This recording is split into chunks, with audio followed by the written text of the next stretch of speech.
Hello, everyone, and welcome to another edition of History After Hours. My name is Kevin Pumphrey, and with me today will be Mr. Ron Franklin. We are recording this on Valentine's Day, so happy Valentine's Day, everyone. This is just a conversation between me and Mr. Franklin on the current state of politics. I kind of wanted to pick his brain about some of the more recent events that have happened after Trump's impeachment, and then kind of look back at how this all happened.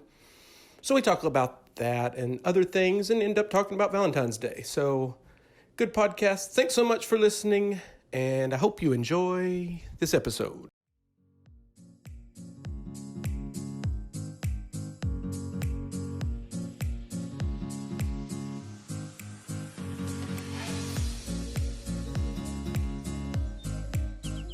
Okay, so it's Valentine's Day, February 14th, 2020. This is me and Mr. Franklin. We're just going to have a conversation. Good day, eh? And so welcome to History After Hours. There's a lot going on in politics, and I'm still trying to figure out and get my head around how things are rolling. Andrew Yang dropped out. A lot of people are sad about that. Yeah, I wonder if he's going to specifically endorse. I know he'd mentioned Sanders. I kind of figured that it would be Sanders, but I don't know. So we are post-Iowa, post-New Hampshire primaries. Joe Biden has fallen off. Iowa's over? Oh, wait, it still could be going on. Still. And Joe Biden pulls ahead in Iowa. They'll make that announcement in 2021. Somehow or another, Hillary Clinton got votes. That's right. That is something to think about. I would love to know how much the Democratic Party is arranging this thing to where one of the moderates are going to win, and specifically Joe Biden. But I mean, or who's the other one? Klobuchar, and then I guess Buttigieg is a moderate in some ways. But it does seem like the Democratic Party does everything they can to keep poor Bernie from winning.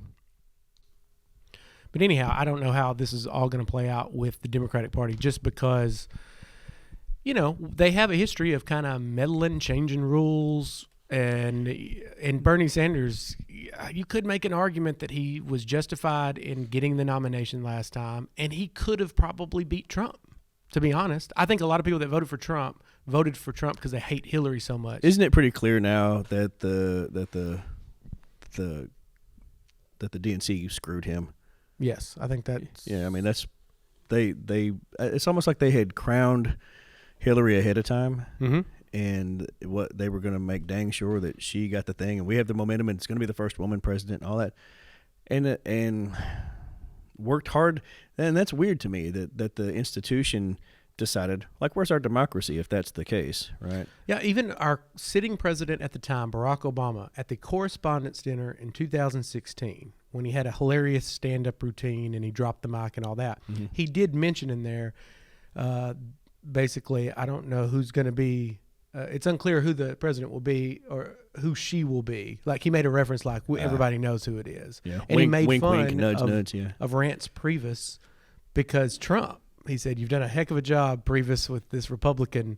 It was just laughable that Trump was the front runner. And I just remember thinking, yeah, that makes sense. Yeah, Hillary's going to be the next president. The Republicans have screwed up. That whole party's going to split. I wonder if they can recover from Trump. And then Trump becomes president. And now the Democratic Party's splitting. Yeah, it's what a turnaround. It's weird, right? That would, because that, but I knew it. And we talked about it. You and I talked on election night. And I called it pretty early. I'm like, it's his. It's his. She's not going to recover. And then, next morning, sure enough. And so it's, and that was, I had this dawning, and not that I was like, oh, Hillary's got to be president. It just seemed like that was the momentum. It seemed like that's, and from all the polling and status quo, will everything. Yeah, it just seemed, she seemed like she was in, and he's such a non-political person. I know he's been dabbling in politics for a long time. Yeah, but nobody took him seriously that I knew anyway. No, that's the whole thing. And then so that realization that he's going to be the guy, and now he's the guy, and it's completely flipped. They're the ones struggling, and we talk about circular firing squad and all that. Yeah, cancel culture, all that's kind of eating the left alive. Yeah, I don't know where we go from here. Well, let's just think. Let me set this up. So we had this Mueller investigation that actually found some legitimate stuff. But because Barr's spin and all that stuff, it was pretty much ineffective. No matter what they found in the Mueller report, even though you could say that some of that stuff could be impeachable if you took it out. But because of the way Mueller himself wrote the thing, where he couldn't imply that the president had committed a crime, pretty much the Mueller report was useless. I mean, yeah, I think so. In practical terms. Trump, immediately the day after that's released, is on the phone doing some illegal things. All right, so let's fast forward now. He gets impeached for the Ukrainian interference. Mm-hmm. That he's acquitted, and he's holding up the big acquittal paper at the National Completely Prayer exonerated, Breakfast. Yeah. And now we've seen what's happened in this last week. So what is your, just saying that to give it context, what do you think? I mean, obviously, let's just talk about some of the stuff that's happened in the last week. So tell me what your opinion is of Trump since the acquittal. Oh, it's classic Trump. I mean, I'm in momentum. His numbers, the national polling, the last Gallup poll I saw, he's at the highest point in his presidency. So he's gotten a post-impeachment / now acquittal bounce out of this, and rolling with the thing with the whole Iowa caucus debacle, which is what it was. You still don't have. They go, well, we're all reporting now. Well, there's still people shrug, and of course he's going to jump on it and say that's the way they can't run an election. There's no way they can run the country, and it's just, I mean, it was pure gold for him, and he's going to cash in on that for sure. I would too. If I was him, I would use that, squeeze every ounce of energy out of that I could. Yeah. He's been attacking Bloomberg lately. Bloomberg's been making a run. Lots of ads. I saw the first Bernie ads here in Arkansas after New Hampshire. I've seen 3 or 4 now. So yeah, Bloomberg's going to be interesting. He might be. Who knows? Of course, that tape got leaked of him talking about stop and frisk, which was unpopular. Yeah, and that's going to hurt. I don't think he'll be president, but he's got enough money that he can really make some waves. Yeah, it's like the clash of the billionaires now. Right? Mm-hmm. Yeah, the stop and frisk thing. I don't know. Trump applauded that during the 2016 election cycle. And now he's turned that around, and because it's just whatever I say today is what's accurate. Yeah. That's the way politics works, I guess. So he's definitely trying to use that against Bloomberg, but I know that he's at least, he was attacking Biden almost daily, and then the whole Ukraine thing was, let's investigate them, get some dirt. And now in these last 2, the primary and then the caucus before that, New Hampshire and then in Iowa before, like Biden's, he's been 4th or lower. Yeah, and I guess that's 4th. Yeah. So and so now the attack is shifted to, I guess, some Bernie, but a lot of Bloomberg. I'm hearing him attack him quite a bit. So I think that we're going to try to take them as they come. Whoever rises to the top, let's try to push him back down again. Which is, it's working for him, I think. So what's your opinion on? And once again, I'm process of moving. And that takes up a lot of time. Mm-hmm. But what is your opinion on the whole Roger Stone initially being sentenced by prosecutors 7 to 9 years? The judge hadn't made the decision on that, and then the Fed comes in and lowers that to just a few months, I guess a little over a year, whatever it is. The timing on that is interesting, and I saw an interview with Barr last night saying that he didn't have anything hit the president's tweets about, it's outrageous that they would give him this much time in jail, and then Barr steps in and says, no, we're going to reduce that. And he says that the president's tweets didn't have any impact on him, but you got to wonder. You have to wonder. Yeah, he said he was going to do that anyway. And if that's right, I was going to do it, and then the Trump tweets are interfering with what I'm doing and making my job more difficult, which I probably agree that it makes him look bad. He's not the first to cry out that the president keeps undercutting me and keeps. Well, if he's not a patsy, it is going to make his job more difficult. If he is a patsy for the president, then it's still making him look bad, but he's getting Trump's job done. You know what I'm saying? Yeah. So I don't know how this actually goes. Well, the Barr memo, the summary of the Mueller report, was ridiculous. Mm-hmm. So obviously at that point, it seemed like he was doing the bidding of the president. But I saw an interview of him talking about what you're talking about, where he's not going to be bullied by the president or anybody else. But he did seem genuinely upset. But I could also see Trump knowing that Barr's going to do that, finding out that Barr's going to reduce, and he wants to take credit for it, so he sends that tweet out before it's officially done. Yeah, I guess that's and true then, too. Because Trump doesn't want anybody. I don't know. I think it makes the Attorney General look weak because it makes it look like he's not an independent entity of government process. It makes it look like, regardless of what he says, it makes it look like he's in Trump's back pocket. Who's that lawyer? Dershowitz? Is that his name? Or one of Trump's? Dershowitz. Okay. Yeah. So his argument against impeachment was basically, as long as Trump thinks something is in the national public interest, he can do it. It sounded very Nixonian. If the president does it, it's not illegal. I immediately thought of Nixon. And, as history teachers, we have a little bit more background. I didn't understand his argument about he did it in the national interest. That doesn't make any sense to me at all. Right. Well, he just thought if it was in the public interest. If Trump's investigation. How do you spin withholding aid to Ukraine as better for our people somehow? Well, that's a good question. I think maybe even more importantly is Trump probably loves that idea that basically I can do what I want as long as I think I'm acting. And if I get reelected, that would be better for the public than anybody else. I'm the only person that can do this job. I wonder how much of this is he has just convinced himself that, he can't do any wrong at this point because he's gotten away. You just think about the bankruptcies and the frauds with the Trump Foundation, or the vodka, the university, the meat, the whatever else he's done that's fallen apart, the airline, and he never Casinos. really. He just kind of gets away with it. Yeah, he lets lawyers handle it, closed doors. He never takes a public, just embarrassing hit. And now we have the Mueller exoneration, basically, and the impeachment. It's impressive, regardless of whether you like the guy or not. His bullheadedness and his ability to just crush people who stand in his path. Born into wealth, dodged the draft. I mean, just everything fell in line for this guy. Mm-hmm. I don't know. And you'd have to think at 70, whatever he is now, 75, 74, at this point in his life, he's got to think, there's nobody can touch me. Well, I mean, it seems like he's right. He probably started president as maybe a net worth of $2 to $3 billion. It's estimated over 10 now. His sons have the whole emoluments clause. That didn't touch him. No. If that's ever going to touch anybody, it would have touched Trump. Yeah. Just the ridiculousness. And what's funny, and here's a great activity for you kids out there. Go to Fox News. It doesn't matter if you agree with it or not. And just look through the comment. No, don't do it, kids. You got to be at least 18. Mm-hmm. But if you go to YouTube and click on any opinion piece from Fox, whether it's the 5 people, whatever, and scroll down and look at what they say, and then do it for CNN and go to the comments. These are people. First of all, you got to be a certain type of person to comment, but beyond that, these are people that don't even live in the same universe. What they say.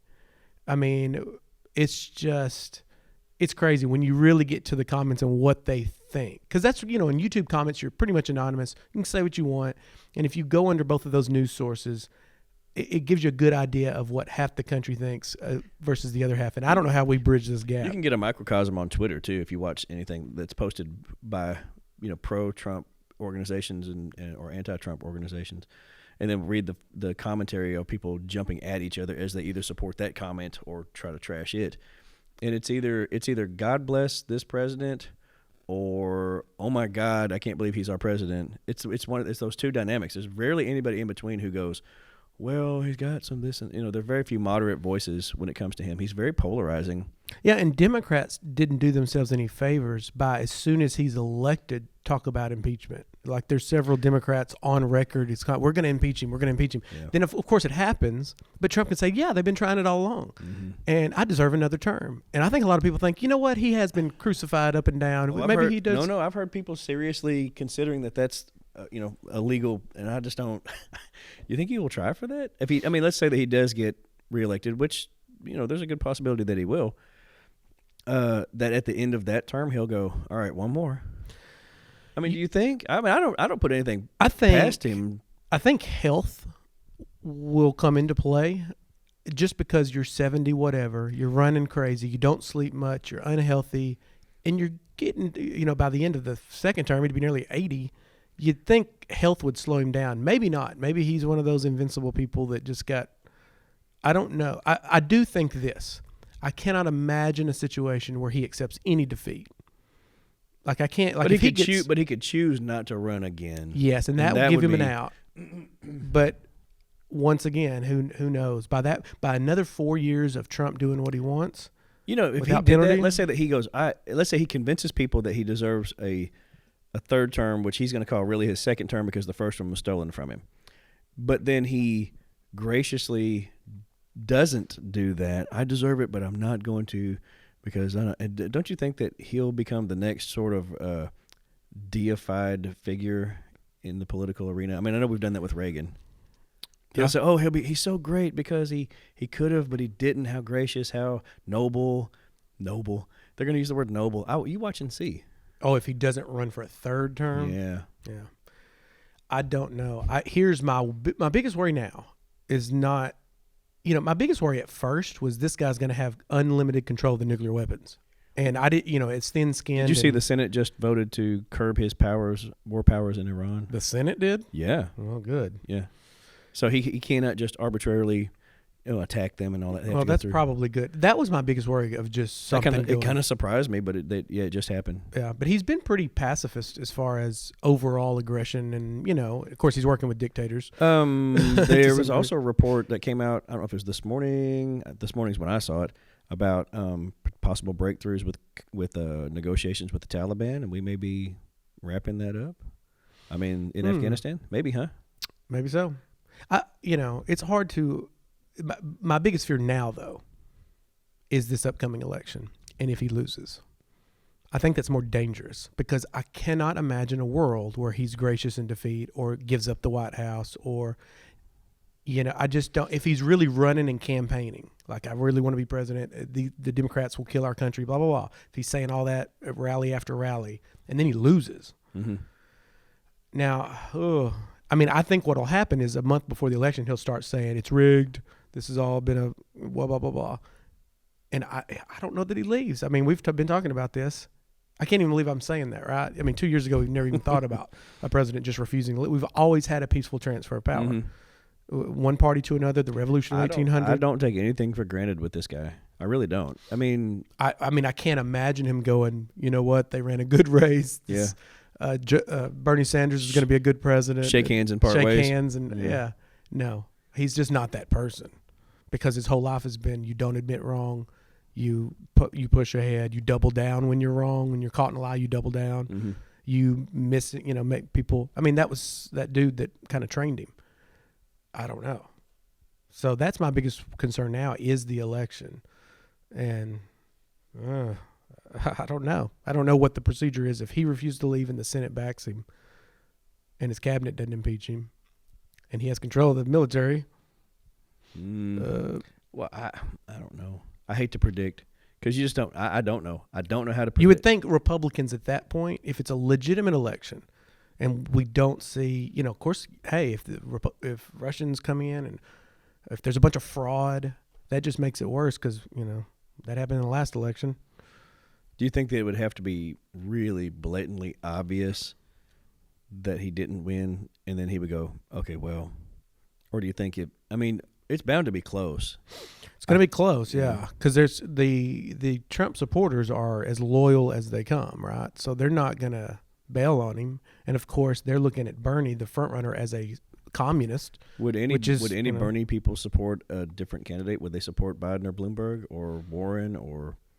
I'm afraid it would turn into the Hillary Clinton thing. If Bernie gets screwed again in their eyes, and this is of course the more radical wing of the Democratic Party, they're definitely not going to vote for Trump. I think they stay home, and of course that just lets Trump win. Mm-hmm. So I think they would support Warren, maybe Buttigieg, but I don't know. It's I don't know anything about Mayor Pete's platform. I really don't. I mean, I've heard I hear him speak, but I never really have heard him say. I know. I think he's the really the best speaker up there. I think he's the most articulate.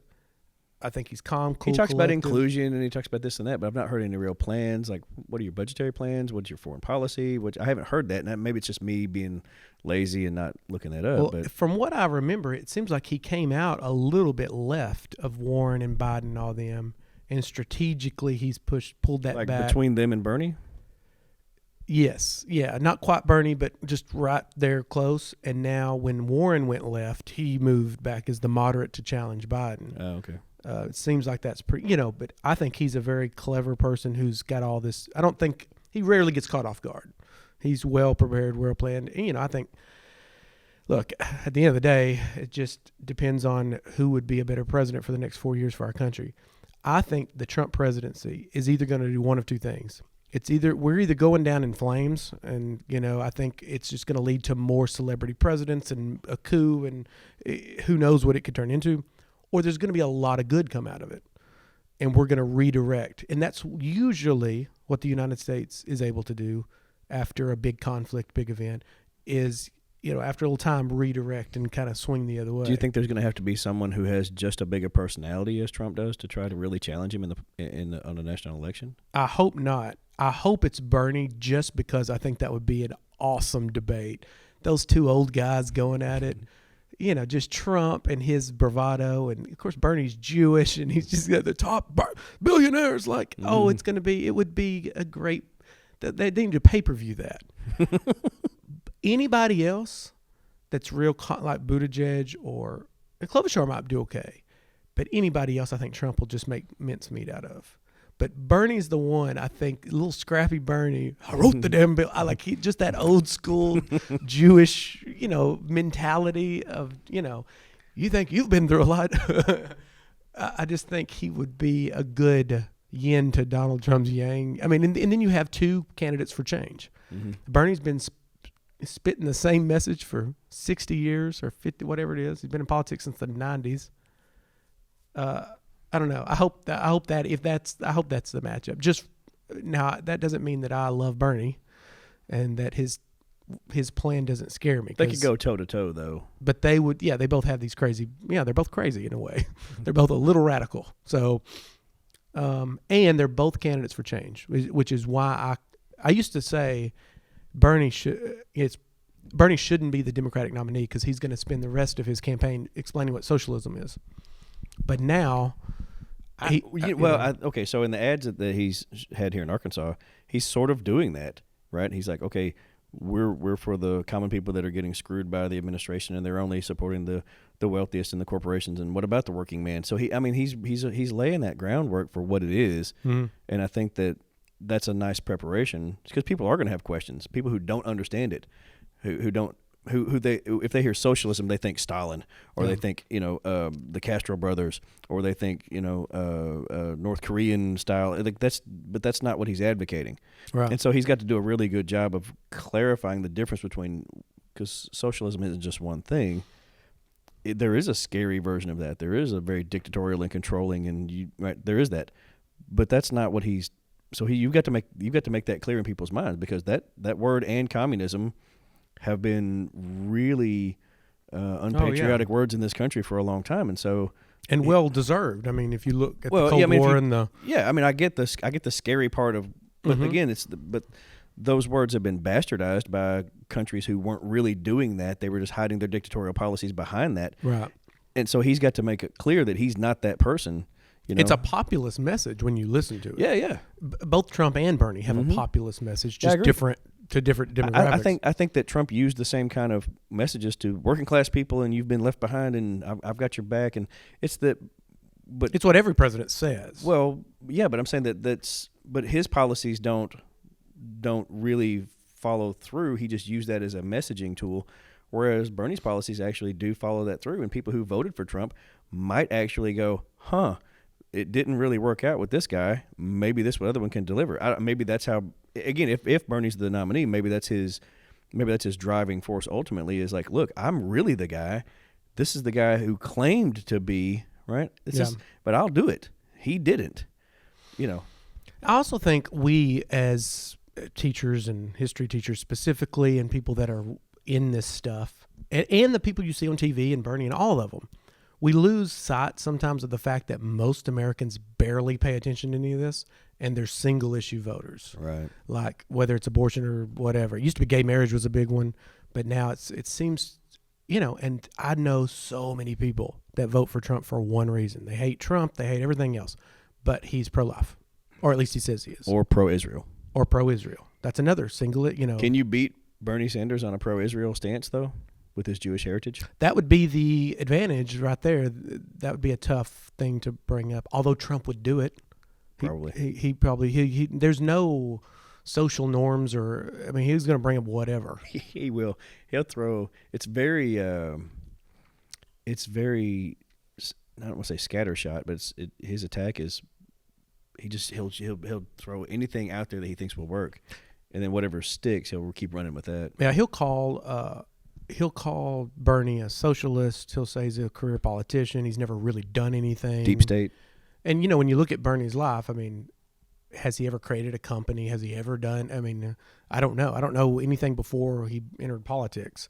So in a way, he's right. He hasn't. He's someone who's gone to jail for his beliefs. He has, yeah. So he definitely believes what he says.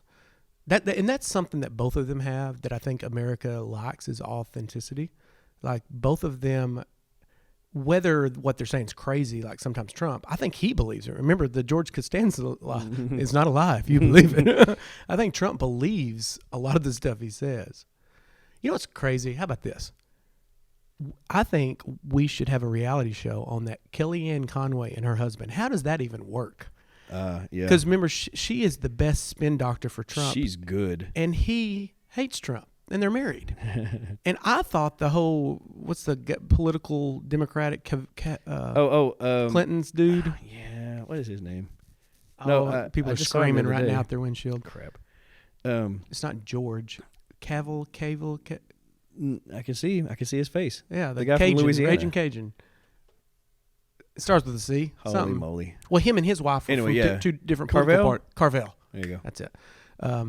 It's like Carvin. James Carvel. Yeah, him and his wife were from two different political parties. And like, how do y'all make that work? That's nothing compared to these two. Right. Kellyanne Conway and her husband, an anti-Trumper and a pro-Trumper, that are married.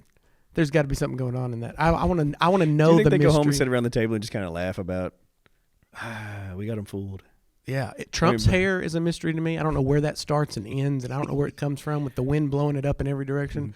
And then this marriage is just, it's like it's one of the seven wonders of the world. I don't get it. Yeah, maybe it's an arranged marriage. Maybe, I don't know. Maybe they just, all that stuff I said, I didn't make, it's just. Yeah, he could probably compliment her on, that was a good one, honey. Yeah, I don't know how people just stay married, though, that have those two, of Trump, of all things, the most polarizing. And just to come home and look, Happy Valentine's Day, you Trump lover or whatever, you Trump hater, and be fine with it. I don't know. It would be tricky. That's true. All right, we got a few minutes left, I think. I don't know what time the bell rings. We got about 5 minutes, yeah. Thank you to our administration for giving me and Mr. Franklin a prep period, common prep period. Because we plan a lot of stuff, and then we get to do some of this. So this is good.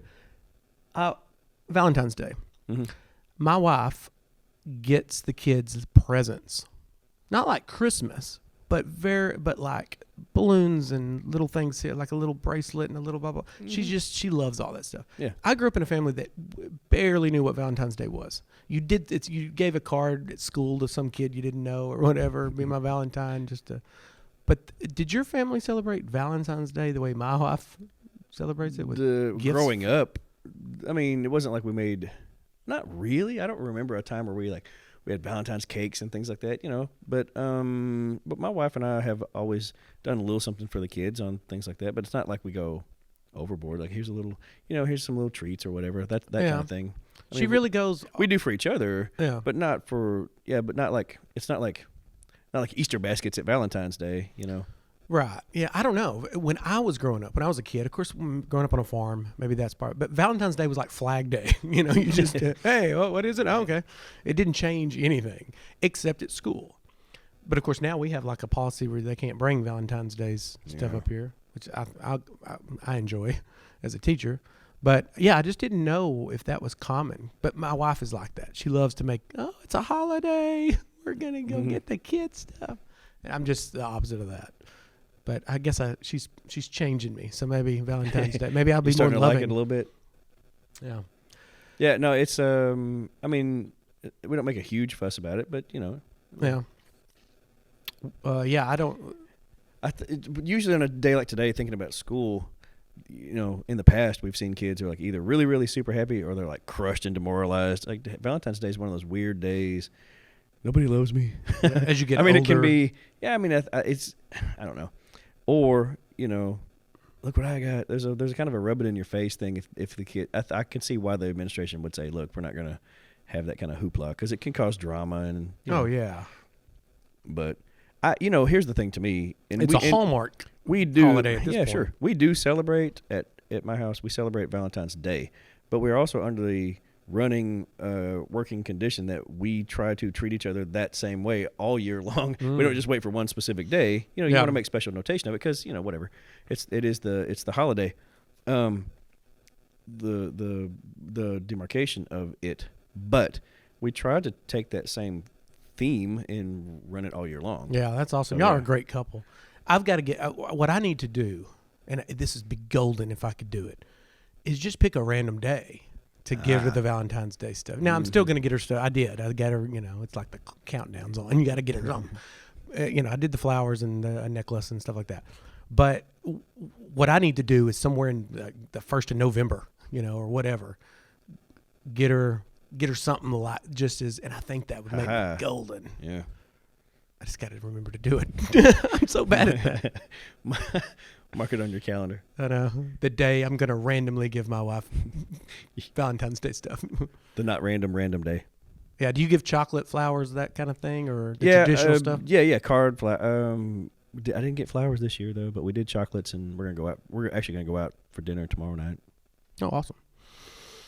Okay, well, we're packing for Valentine's Day. Yeah, that's what we're. Yeah, we do like little sticky notes on windows and that kind of thing. Oh, goodness gracious. Yeah, we don't. But of course you've had kids leave the nest, so you've got a little. It's just you and her just staring at each other across the room. Well, they were out, and now they're kind of back. Oh yeah. Yeah. The one is changed college careers, and so he's kind of living at home. They come and they go. Kind of living at home, We're his launching pad, but he spends a lot of time elsewhere. Yeah. And that's good though. Yeah. Yeah. That's great. All right. Well. All right. Yeah. Another podcast down, and we will see you guys later. Goodbye.